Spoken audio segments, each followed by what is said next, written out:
Happy New Year. Happy New Year po. Hindi nyo nga ako kilala, ate. Hindi, kasi basta nakikita kita sa TV.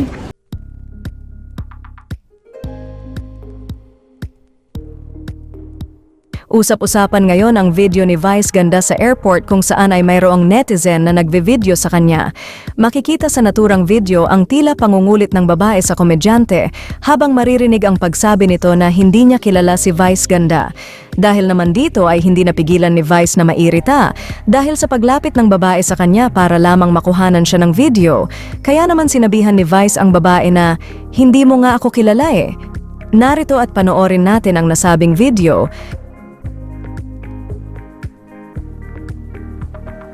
Ay, si ano to? Artista? Si ano to? Artista ito? Si ano to? Uy!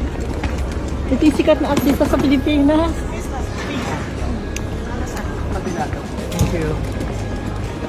Uwi ka na ng Pinas. Happy New Year. Happy New Year po. Hindi nyo nga ako kilala, ate. Hindi, kasi basta nakikita kita sa TV. Tama na, video mga. Kabila. Tama naman. Make waves. For world-class audio, lighting, LED, video systems, and complete technical solutions, choose for world-class audio, lighting, LED, video systems, and complete technical solutions. Choose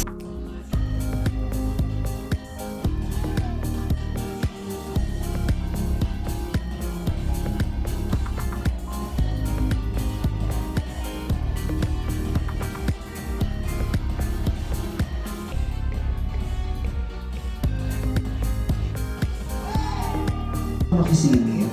So naka-check-in si Nadine dun sa Dusit. So nakisingit lang ako para ma-makeupan ako. Buti na lang si Bert kasama ko lagi. So hindi na ko masyado nakapag-prepare ng lumang wig ko yung suot ko. Sabi ko, best actress na! Hindi ko man lang natabihan si Nadine o tinawag pangalan niya, hindi ko man lang siya napalakpakan. Sabi ko, nahiya.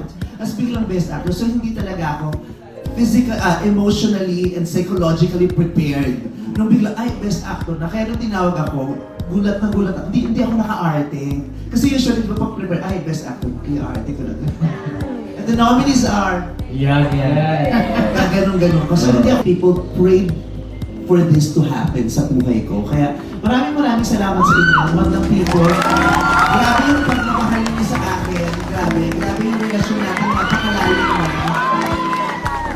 Maraming salamat po sa ABS-CBN. Salamat sa Idea First. Pero pinati naman ako ni Tita June, Mother, I love you.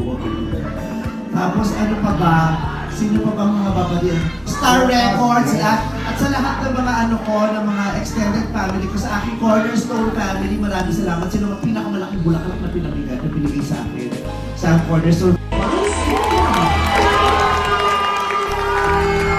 Thank you! Nakakatawa yung pamilya ko, no? Bakit?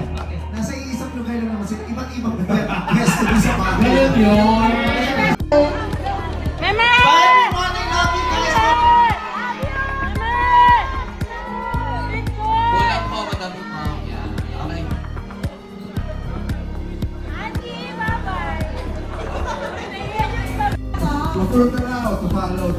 Oo. We love you so much, Ate Vice. Alam mo si Ate Vice, hindi lang siya nanay sa pelikulang ito. Nanay ka rin sa amin everyday. Yes. You are our mother. Ang dami mo mga anak-anakan sa industriya. So congratulations. We are so proud of you. Pinapaiyak niya.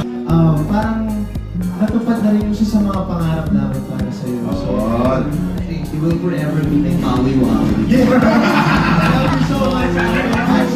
Congratulations din sa mga unang pelikula na winning third best picture. And of course, the Gender Sensitivity Award kay Lucas. That's what friends are for. Alam mo, nakakaloka sa Twitter talaga, no? Yung mga sumasayaw sila, napanood niyo yun? Oo. Yung sumasayaw ng AI. Nakakaloka yung AI.